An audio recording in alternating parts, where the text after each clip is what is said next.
Maths is awesome, maths is fun, maths is there for everyone. Welcome back, Year 8. You just keep coming back. Obviously, you must have a love of mathematics. It is very deep.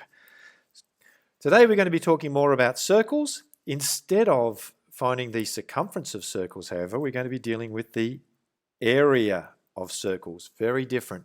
Now, just before we actually talk about what we're doing, imagine I have a circle here with a center. Remember the circumference, what we did a few lessons ago, or the perimeter, is the distance around the outside of the shape. And we had two formulas. We had circumference equals pi d, or we had circumference equals 2 pi r.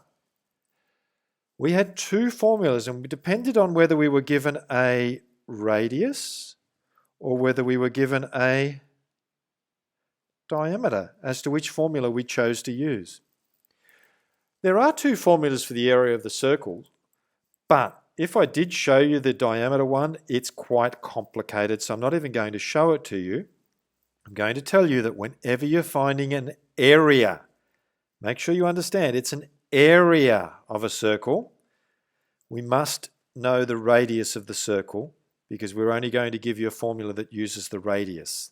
If you know the diameter, you're going to have to halve it to get the radius, because remember, the radius is a half of the diameter. Now, our formula is pi r squared.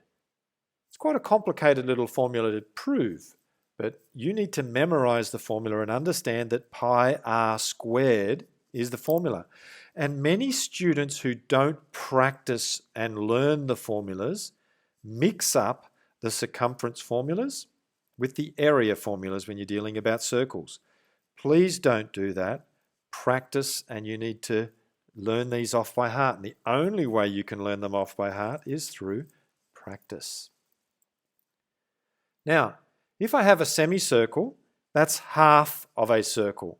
So providing I know the radius, I'm going to do the same formula, pi r squared, but I'm going to put a half in front of it because I only have half of the circle. If you wanted to, you could also write the formula like this. Pi r squared divided by 2, because that halves the area. Now, if I have a quadrant is 1/4 of a circle. So there's my formula. There's my pi r squared, and I put a 1/4 in front of it. I could also do this. Area equals pi r squared divided by 4. So let's try some examples. Let's find the area of the following circle. Well, it's a circle. The formula for the area of a circle is area equals pi r squared. Do I know the radius? Because you must know the radius with this formula. Yes, the radius is 5. So it becomes pi times 5 squared. Put that into your calculator, and if I round it to one decimal place, the answer is 78.5 square meters. Part B.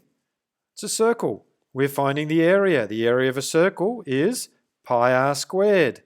But I'm given the distance all of the way across the circle, which is called the diameter. Half of 20 is 10, so the radius is 10.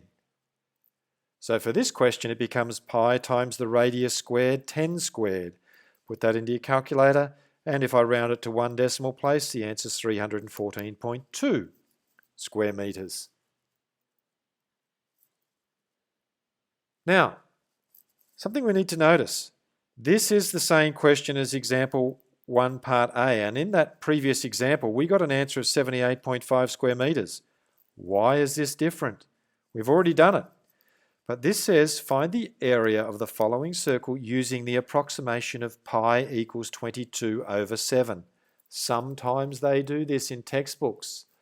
22 over 7 is a decimal, it's a fraction that when you convert it to a decimal is close to the value of pi. It's not exact. It's nowhere near as good as using the pi on the calculator, but it's close enough. If you actually put it into your calculator and look at the answer, it becomes 3.14285714. So it starts correct, but it's not, the further across you get, the more inaccurate it is. So pre-calculator, before we had calculators that had a pi button on it, it was something that people would use as something that's close to pi. So for this question, we're going to find the area of the following circle. We know the radius is 5. We're not going to use the pi on the calculator. We're going to put 22 over 7 in its place. So we do on the calculator 22 over 7 times 5 squared, and the answer is 78.6.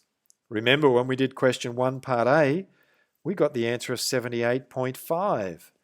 So this is 78.6. It's out by 0.1 when I round this one correctly. And the reason it's out is because this is an approximation. When I did the pi on the calculator, it was more accurate. So of the two answers, this answer is the more accurate answer. But that's pretty close. Okay, for the next example, we're finding the area of a half of a circle. It's called a semicircle. And we know with this question that the 10 centimetres is all of the way across. That's the diameter.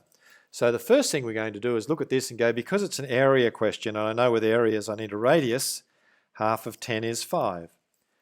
The formula for the area of half of a circle is a half of pi r squared. Putting that into the calculator, it's a half times pi times 5 squared, because the radius is 5. The most common mistake people make is they put in 10 squared because they use the diameter instead of the radius.